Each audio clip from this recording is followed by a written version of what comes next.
what stands out in our ringing room is a small piece of wood. That's when you enter the room, you'll see it and you'll read it, and it's written silence. So then there are other words in Swahili, which means you should keep quiet in this room. So everyone who comes in that room will see that board. Yeah.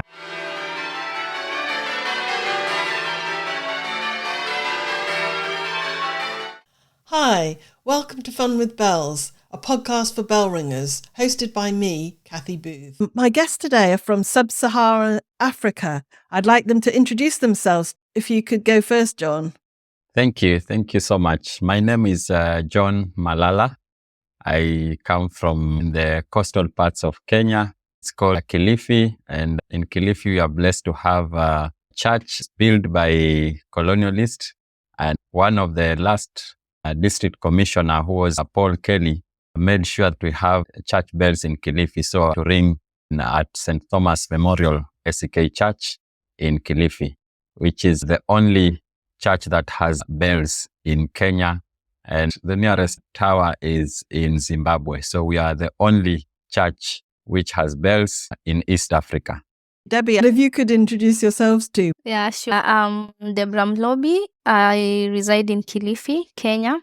I'm privileged to be a member of ACK St. Thomas Church and a ringer in the same church. I'd like to know a bit more about the bells at Kilifi. The history is that the last district commissioner from UK, Paul Kelly, played a major role in building the church, and it was only for the whites who are residing in Kilifi.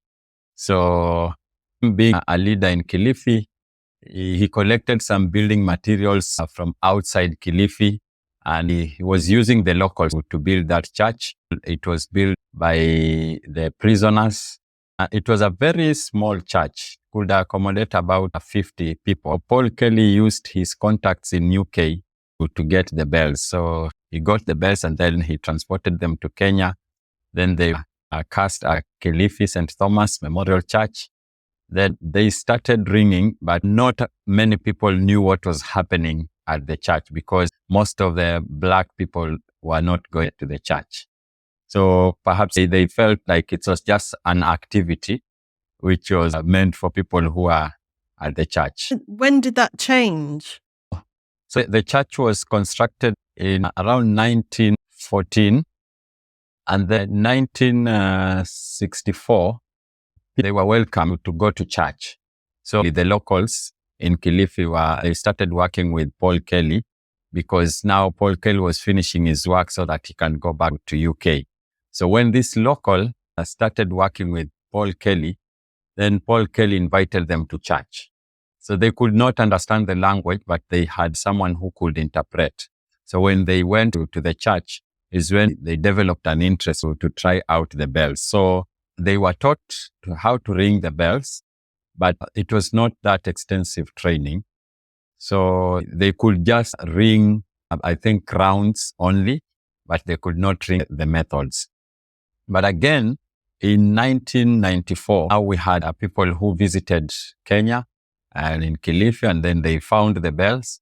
Then everything changed in 1994 because they decided that they need a team from Kilifi to visit UK so that they can be taught how to ring the bells. So there were about 7, 8 people who visited UK. Then they were trained on how to ring the bells. When they came back is when almost everyone now wanted to ring the bells. The first group they visited in UK, 1994. Then 2015, we had another group, and 2017. And Debbie and I happened to be beneficiaries of the 2 trips in 2015 and 2017.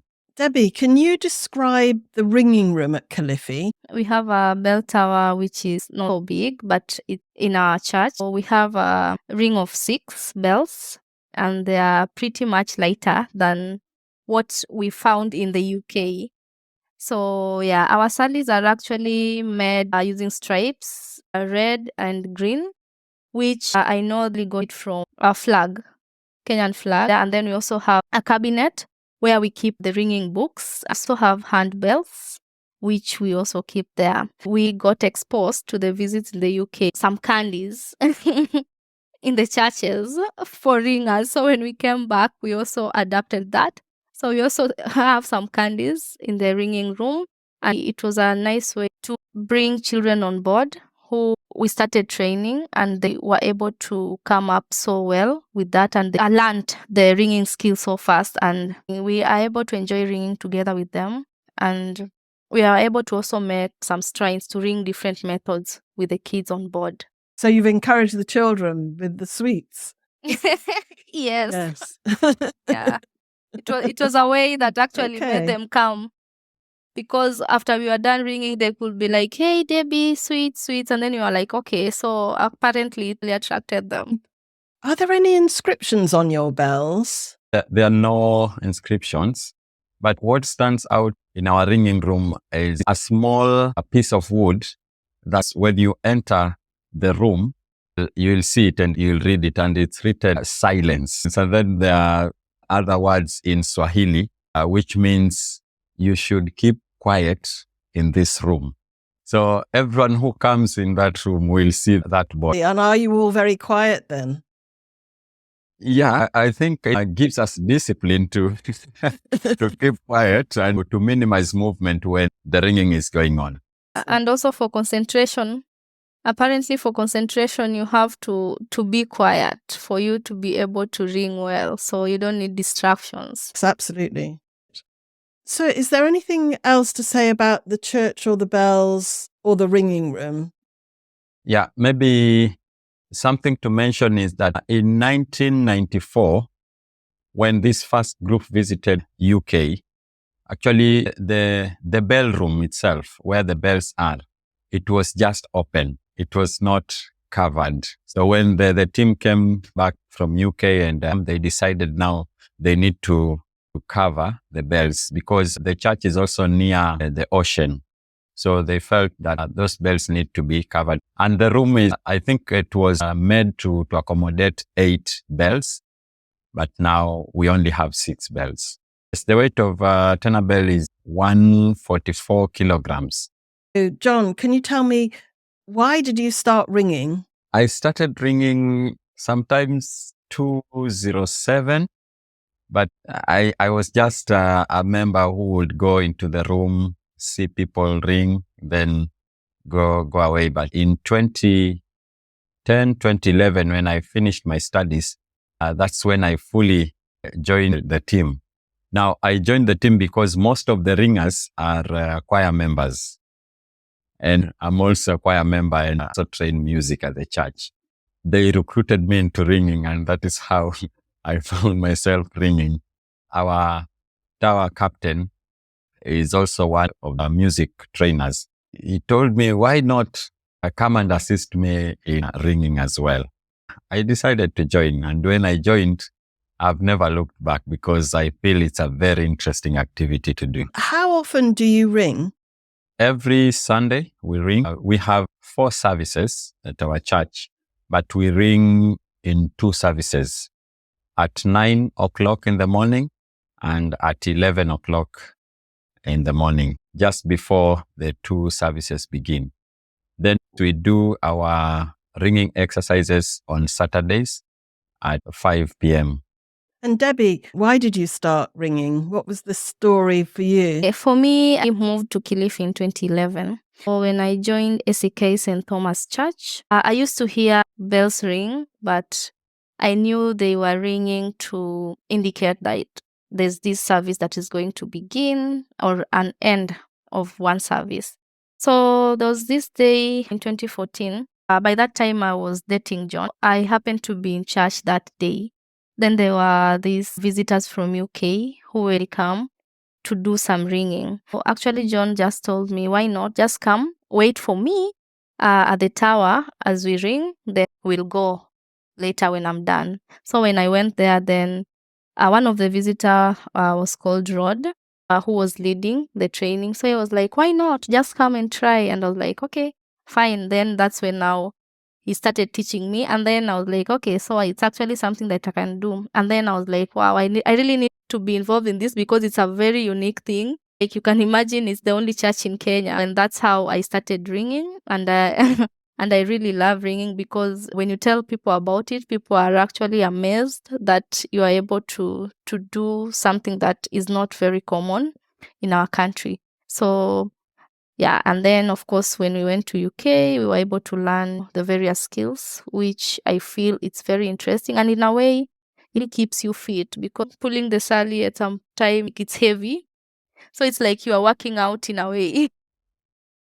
Do you teach the other ringers? Yes, we do teach other ringers, especially after 2015 when we came to UK to have the extensive training, because we are also taught on how to train other ringers. Together with the tower captain, we assist in training the bell handling and the methods as well. Yes. And how do you find teaching people? Do you enjoy that, or do you prefer just ringing yourselves? Which do you prefer? Yeah, we enjoy teaching. Right at the beginning, you find like it's a hectic task, but the joy that we get is seeing people knowing how to ring. It really gives us joy. So it's a very interesting thing, to do. Yeah, I feel it's a very fulfilling thing to do because when people come there, they are always scared of the bell. When you don't handle it well, the way it moves. So people always get scared. But now when you try telling them how to handle the bells properly, and then now they start it off, and then of course with time, they end up getting to know how to handle the bell. It's such a very nice feeling knowing that you've been able to make this person ring. And at the end of it all, it's also very nice that we are able to learn together some methods that you need to be like a full band for you to be able to ring nicely. And now that we've been able to teach some people, it feels so nice that we can move from just the normal rounds ringing and try other methods like plain hand. What was the last achievement that you had as a bell ringer? For me, I think my last achievement would be ringing the quarter pill. When back in 2014, when the visitors came to Kenya, there were around 29 of them. We had our ringing room full of people. So when they were here, I got a chance to ring a quarter pill. And that was really interesting because I had not rung continuously for 45 minutes. So I was nervous, but when I achieved it, it was really fulfilling. But again, when I came to UK in 2015, because I rang my first quarter pill, I rang it here, but I rang on the tenor. I felt like I was not doing a lot of work in it. But when I came to UK, I want to say that my greatest achievement was ringing a quarter pill inside at Clay Cross. And I was ringing on bell number 2. That was my greatest achievement. I felt like I was part of the team and I felt like I was helping them to do that job. Yeah. Excellent. Debbie, what would you say was your greatest achievements as a bell ringer? Yeah, for me, I can say my greatest achievement was being able to ring comfortably plain hand, because when I started, I would only do rounds and I couldn't actually grasp the method. I was wondering how are even people moving. So when I grasped how to ring plain hand, that was a very, very great fulfillment on my side. And with that, I was also able to do plain bob doubles, which was also amazing.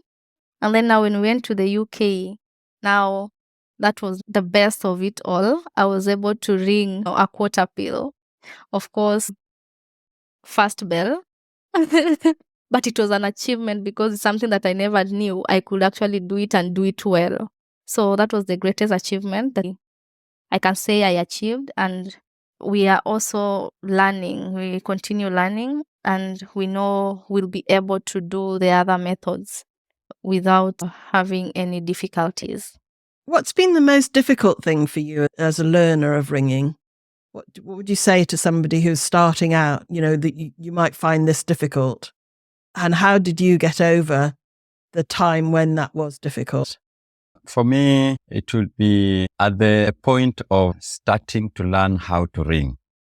When you do it wrong, then it gets difficult as you continue. You grow up doing something which is wrong. And I found this difficult when I came to UK, because I felt like I was taught how to ring, but I was not taught the right way. So I struggled. I think the first 2-3 days, I really struggled to know how to handle bells well. So I think that is the most difficult thing. I would say that it is good as we train other ringers, we do it the right way. Once we do the bell handling the right way, then someone will not have any problem with ringing. So the most difficult thing for me will be bell handling and bell control. I think I struggled with them very much.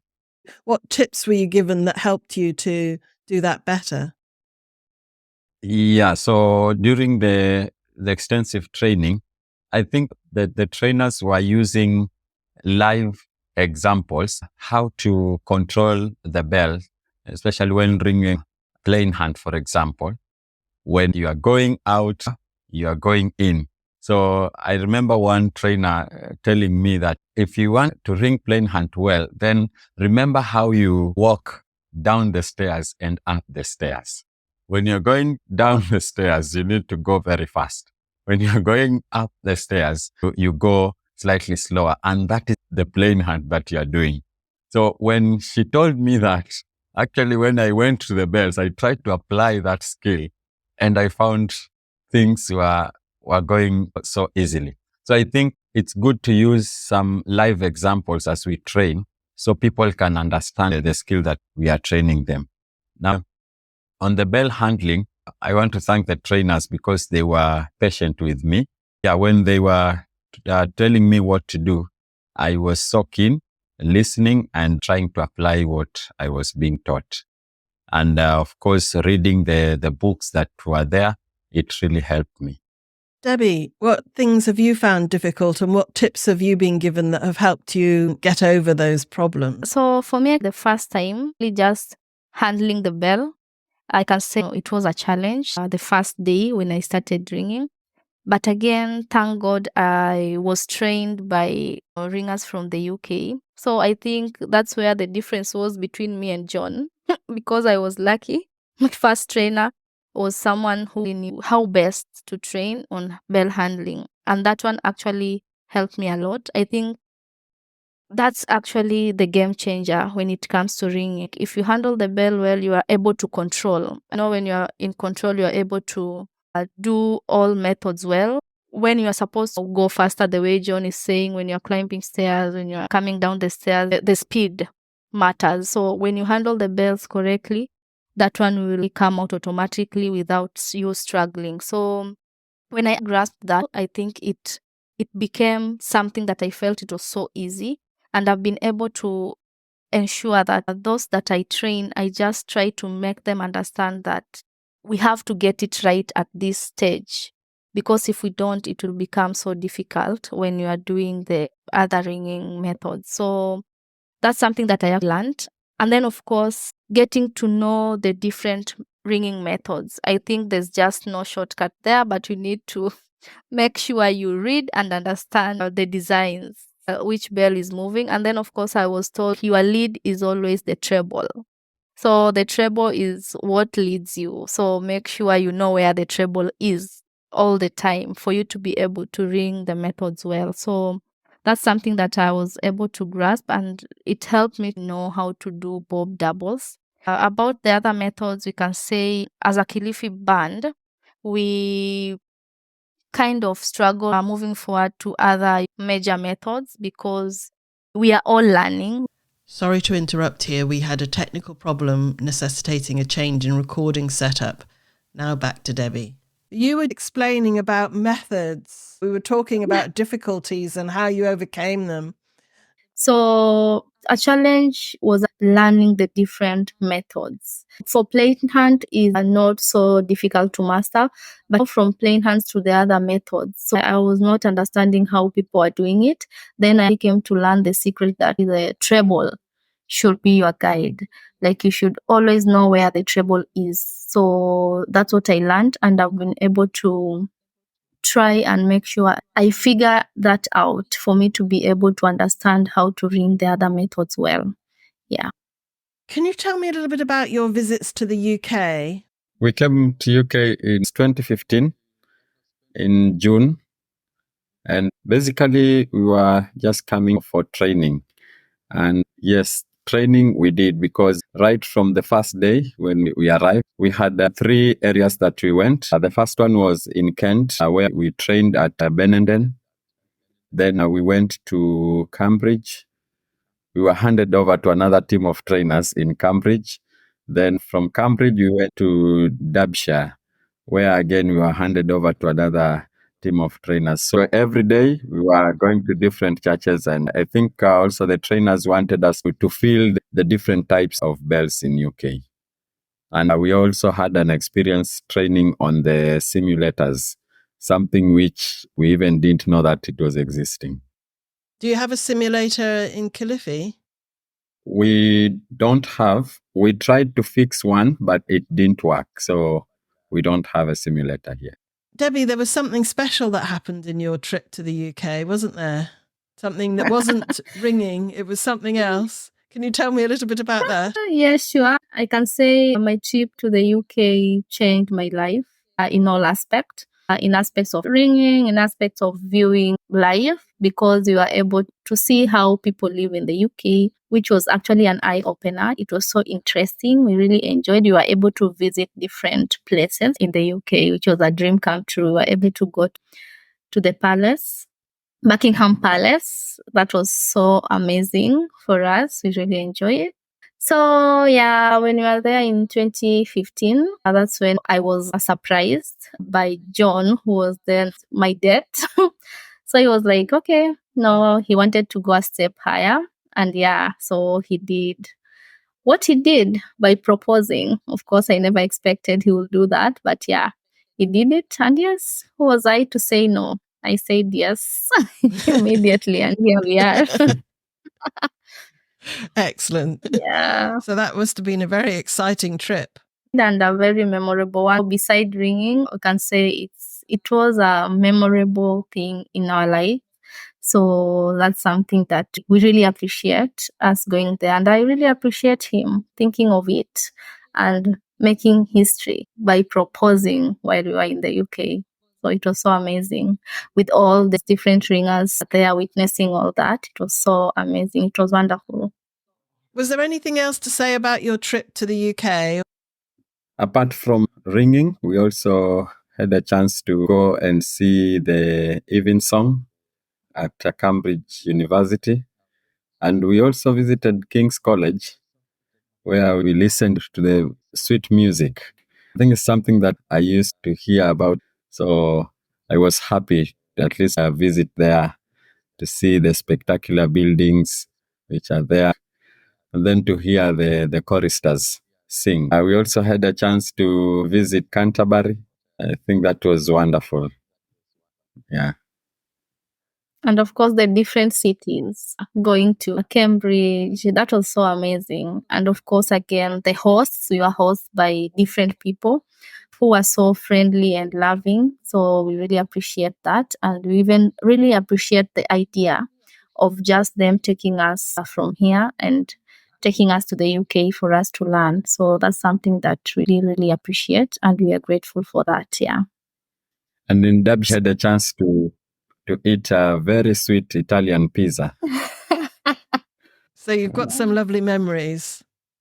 Yeah, sure. Sure. Yes. We do. And I want to talk about something completely different, which is, Don, you mentioned a fundraising program. Can you tell me a little bit more about that fundraising program and how the bell ringers are involved with that? We are doing a small program to create an impact in the community. We have very needy families who are very vulnerable, and therefore we thought perhaps we can create a program whereby we can be helping try and buy uniforms for children who are going to school, assist in constructing houses, because where we come from, people build temporary mud houses. So when rains come, those houses are swept away.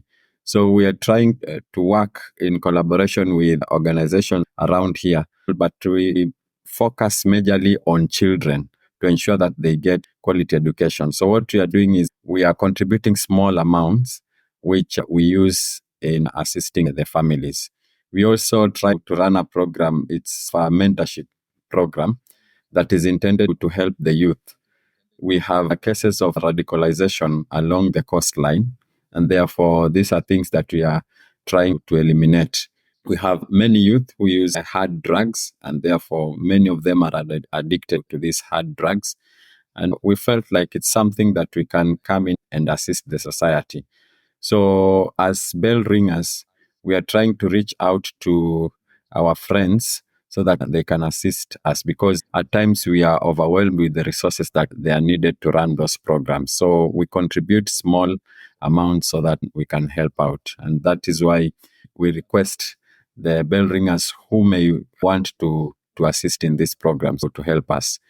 We feel that if this program picks up well, then it can be also a way of creating awareness of the bells that we have in Kilifi, because through this program, we can also draw people come to church and be able to learn how to ring the bell as well.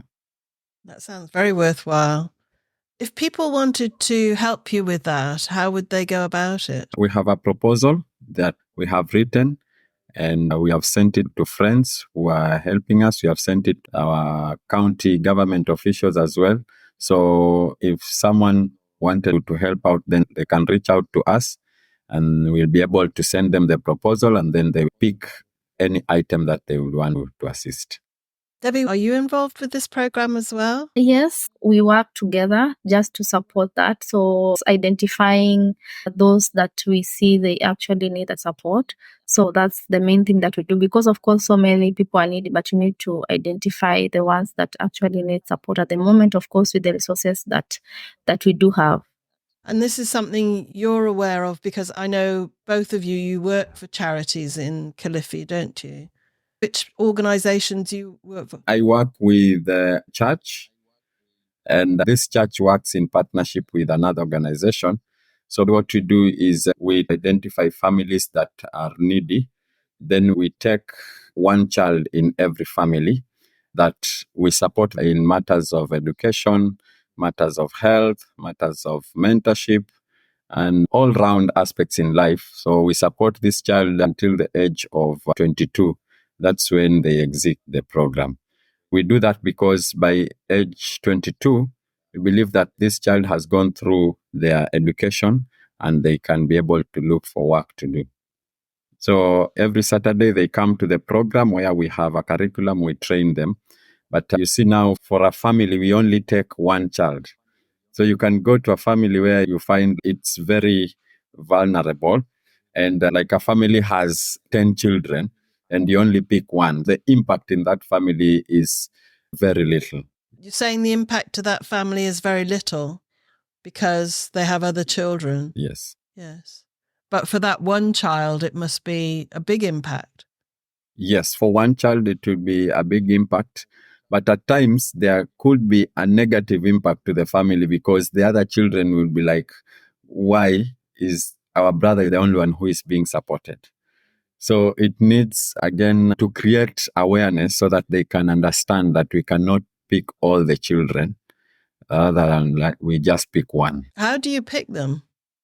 We have a poverty index tool that we use. We go to a family, we answer some questions, and then we come and analyze that tool, and then we pick them or we leave them. So the family has to have a child who is between 3 to 5 years for them to be eligible to enroll into the program. And Debbie, you work for charity too, don't you? Can you tell me a little bit about the charity work that you do? I've been able to work with orphans and vulnerable children in the community. Kilifi County is an arid and semi-arid county, so you find that for people to get food, like 2 meals a day, it's not common to every household. So you'll find that most of them get just one meal, especially when it's not a harvest season.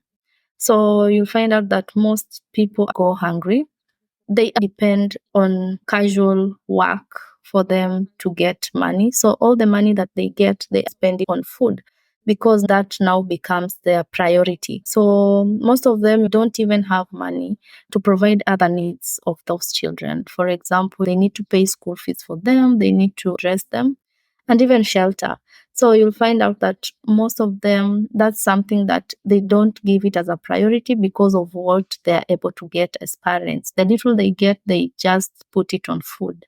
So for the organization that I've been working with, we were able to try and support children with school fees, try to support them with school uniform, just to make sure they are in school.